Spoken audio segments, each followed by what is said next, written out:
तो ये देखिए मेरा प्लांट किस तरह फ्रूट से भरा हुआ है, रस भरे इसमें किन्नू लटक रहे हैं। अस्सलाम वालेकुम व्यूअर्स, उम्मीद है आप खैरियत से होंगे। मैं हूं आमिर गार्डनिंग स्टूडियो से और आज हम डिस्कस करने जा रहे हैं किन्नू के प्लांट के बारे में। मेरे बैकग्राउंड में आपको ये किन्नू का एक पौधा नज़र आ रहा होगा।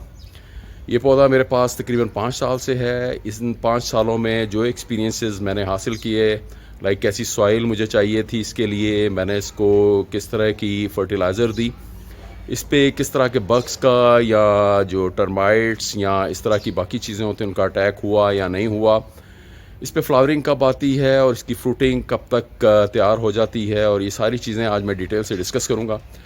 और आपको मालूम है कि मेरे पास और भी बहुत सारे जो फ्रूट ट्रीज़ हैं, ये आप देख सकते हैं बैकग्राउंड में ये लगे हुए हैं, और मैं कोशिश करूँगा आज के बाद इन पे जो डिटेल से वीडियो बनाऊँ। लाइक जब इनका फ्लावरिंग पीरियड होता है या इस पे जब फ्रूटिंग आती है, फ्रूटिंग जब मैच्योर हो जाती है, इससे रिलेटेड जो भी चीज़ें, क्योंकि हम जो होम गार्डनिंग में इन प्लांट्स को लाइक इनकी इतनी क्वांटिटी नहीं होती, 1 से 2 दरख्त होते हैं या पौधे होते हैं, और इनके जो इश्यूज़ होते हैं वो जो कि फॉर्म से डिफरेंट होते हैं। फॉर्म्स में क्योंकि बड़े लार्ज स्केल पे ये इनकी प्लांटेशन होती है और उस पर जो बीमारियां आती हैं या जिस तरह की वो केमिकल्स यूज़ करते हैं, तो हमने उनसे हट के जो घर में हमारे पौधे लगे हैं उनके क्या इश्यूज़ हैं उनको डिस्कस करना है। तो ये मेरा प्योरली ऑर्गेनिक प्लांट है। तो चलिए आज की वीडियो स्टार्ट करते हैं। अगर आपको ये वीडियो पसंद आए तो इसको लाइक, शेयर और मेरे चैनल को सब्सक्राइब ज़रूर कीजिएगा। तो चलिए इस प्लांट का मैं आपको रिव्यू दे देता हूँ। ये प्लांट मेरे पास 5 साल से है, जैसे कि मैंने आपको बताया, और इसमें तकरीबन ये तीसरा सीज़न है जब हम फ्रूटिंग हासिल कर रहे हैं। 2 साल का था तो पहली बार इस पर फ्रूटिंग आई थी। इस बार भी बहुत ज़्यादा फ्रूट लगा हुआ था, कुछ हमने खा लिया, कुछ हमने बांट दिया, तो अभी भी कुछ फ्रूट बचा हुआ है। आप देख सकते हैं कितने ही खुशनुमा किस्म के जो ये किन्नू हैं ये लगे हुए हैं। मैं ज़रा इसको दूर से दिखाता हूँ। इसकी हाइट तकरीबन 7 फीट है, 7 साढ़े 7 फीट। ये देखने में कुछ ऐसा लगता है। तो चलिए सबसे पहले हम आपको इस प्लांट की हिस्ट्री बता देते हैं, किस रीजन से ताल्लुक़ रखता है। यह साउथ ईस्ट एशिया के रीजन से ताल्लुक़ रखता है। इंडिया में इंडियन पंजाब और पाकिस्तान में पाकिस्तानी पंजाब पर्टिकुलरली, उसमें इसकी ग्रोथ होती है। और हमारे पाकिस्तान में जो सरगोदा रीजन है वो इस सिट्रस फ्रूट के लिए बहुत ही अच्छा समझा जाता है।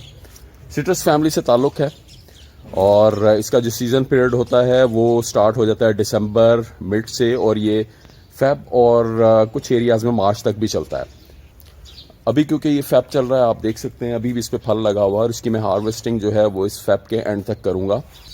और अगर फ्लावरिंग की बात की जाए तो इस पे फ्लावरिंग या मार्च में स्टार्ट हो जाती है। फ्लावरिंग के बाद इसमें जो है फ्रूट आना शुरू हो जाता है। सारी गर्मियाँ जो है वो फ्रूट इस पे लगा रहता है, ग्रीन कलर का, टॉप ग्रीन कलर का, और कहीं जाके नवंबर में इसमें जो है वो रंग पड़ना शुरू हो जाता है ऑरेंज कलर का, और इसकी हार्वेस्टिंग जो है फेब के एंड तक या मार्च के स्टार्ट तक हो जाती है। तो ये तो इसका पूरा साइकिल था जो कि फ्लावरिंग से लेके इसकी हार्वेस्टिंग तक का। तो अब हम बात करेंगे कि किस तरह की सॉइल जो इसको चाहिए होती है और मौसम कैसे होने चाहिए, इस पर हम डिटेल से बात करते हैं। तो चलिए अब बात कर लेते हैं हम इसकी सॉइल की, कि इसको कैसी सॉइल में लगाना चाहिए। एक सिंपल सा फार्मूला वही, यानी कि नरम मिट्टी होनी चाहिए। अगर आप ऑलरेडी गार्डनिंग कर रहे हैं, अगर आपके पास इन ग्राउंड कोई फैसिलिटी है, या अगर आप पॉट्स में भी करते हैं, तो आपके पास अगर मिट्टी है उसके नरम कर लें। उसके अंदर आप गोबर की जो गली सड़ी खाद है या कंपोस्ट वो डाल सकते हैं और अपने प्लांट को लगा दें। अब ज़मीन में तो लाइक इसकी कोई लिमिट नहीं होती है, इसकी रूट्स नीचे तक जाएंगी और ये अच्छी तरह पनपता है। अगर आप इसे किसी पॉट में लगाना चाहते हैं तो मिनिमम साइज़ जो है वो 36 इंचेस का होना चाहिए, उस पॉट में आप लगाएं। अब क्योंकि हम अपनी ऑर्गेनिक गार्डनिंग पे ही ज़्यादा ध्यान देते हैं, तो मैं बात करूंगा सिर्फ इससे जो ऑर्गेनिक मैटर जो हम भी यूज़ करेंगे इसकी मिट्टी में या जहां भी, उससे रिलेटेड ही मैं चीज़ें आपके साथ डिस्कस करूंगा। और अगर बात की जाए मौसम की, तो मौसम जिन एरियाज़ में टेम्परेचर 37 डिग्री से 40-45 डिग्री तक भी चले जाते हैं, तो वहाँ ये अच्छी तरह से पनपता है। और इसको बस कुछ चिली नाइट्स चाहिए होती हैं, लाइक ऐसा एरिया जहाँ 3 महीने या 2 महीने की सर्दियाँ भी आती हों, क्योंकि ये वो उसका राइपिंग पीरियड होता है जो इसके लिए बहुत ज़रूरी है।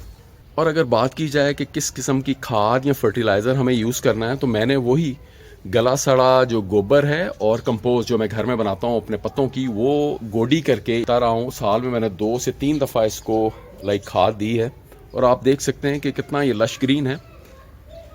हालांकि यहाँ रात को फ्रॉस्ट भी पड़ती रही है सर्दियों में, लेकिन इवन देन आपको इसके लीव्स जो हैं वो जले हुए नज़र नहीं आ रहेंगे। हाँ, अगर आप इसे पॉट में लगाते हैं तो थोड़ी सी केयर करनी होगी, क्योंकि सर्दियों के पीरियड में स्पेशली जहाँ जो टेम्परेचर्स हैं वो 0 डिग्री सेल्सियस के अराउंड होते हैं, तो वहाँ आपको इस पौधे को कवर करना पड़ेगा। अदरवाइज़ जो इसके लीव्स हैं ये पीले पड़ जाएंगे और जल जाएंगे। तो ये थोड़ी सी केयर है। बाकी अगर आपने इन ग्राउंड लगाया तो आपके सामने है, ये इस्लामाबाद के मौसम में कितना खूबसूरती से ये पनप रहा है और चल रहा है। और अगर हम बात करें इस पे किस किस्म के लाइक बग्स या किस किस्म के जो टर्माइट्स हैं या अगर वो तेला है उसका अटैक होता है, तो 5 सालों में एक बार इस पे तेले का अटैक हुआ था। वो वाइट वाइट कलर के जो होते हैं बग्स से होते हैं, वो इसके साथ चिमटे हुए थे। और मैंने क्या किया, मैंने कोई भी पेस्टिसाइड स्प्रे नहीं की, मैंने सिर्फ इस पे पानी का छिड़काव किया और जो भी इस पे तेला कुछ एरिया में लगा हुआ था वो मैंने अपने हाथों से ही उसको रिमूव कर दिया। तो रिज़ल्ट आपके सामने है। ये प्योरली ऑर्गेनिक है और हमें ऑर्गेनिक फार्मिंग की तरफ ही जाना चाहिए, क्योंकि लिमिटेड स्केल में ये पॉसिबल है और मे बी लार्ज स्केल में जाके ये चीज़ें थोड़ा मुश्किल हो जाती हैं।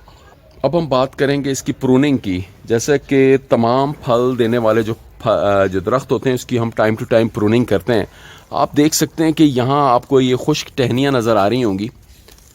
ये टहनियाँ आपको इन्हें काटना होगा किसी भी कटर की मदद से। ये क्योंकि प्रूनिंग जो है आपको टाइम टू टाइम करनी ही चाहिए, जिसकी वजह से जो ओवरऑल जो प्लांट की हेल्थ है वो बेहतर रहती है। और मैं इसकी प्रूनिंग इंशाल्लाह ताला जब ये फ्रूटिंग सीज़न ख़त्म होगा तो मैं इसकी प्रूनिंग स्टार्ट कर दूँगा। पिछले साल भी मैंने फेब के एंड और मार्च में जाके प्रूनिंग की थी और आप इसका रिज़ल्ट देख सकते हैं कि ये कितना हरा भरा और फैला हुआ दरख्त आपको नज़र आ रहा होगा। और हाँ, एक और अहम बात वो ये कि अगर आपने इसको किसी बड़े पॉट में लगाया तो मेक श्योर कीजिए कि ऐसे एरिया में आप उस पॉट को रखें कि जहाँ दिन की धूप पड़ती हो सारा टाइम, लाइक सुबह से लेकर शाम तक वो धूप आती हो। क्योंकि ये जो धूप है, जो सूरज की किरणें हैं, वो प्लांट्स के लिए बहुत ही ज़रूरी हैं, इसकी फ्लावरिंग के लिए, इसकी फ्रूटिंग के लिए, क्योंकि एक जो फोटोसिंथेसिस का अमल है वो कंप्लीट होना चाहिए। तो कुदरत ने कुछ अपनी चीज़ें जो सेट उनके क्राइटेरियाज़ हैं, कुछ SOPs हैं, वो रखे हुए और हमें उसे फॉलो करना होगा। तो व्यूअर्स, उम्मीद है आपको आज की मेरी ये वीडियो पसंद आई होगी। अगर ये वीडियो पसंद आए तो इसको लाइक, शेयर और मेरे चैनल को सब्सक्राइब करना मत भूलिएगा। अब मैं चलता हूँ, अल्लाह हाफिज़।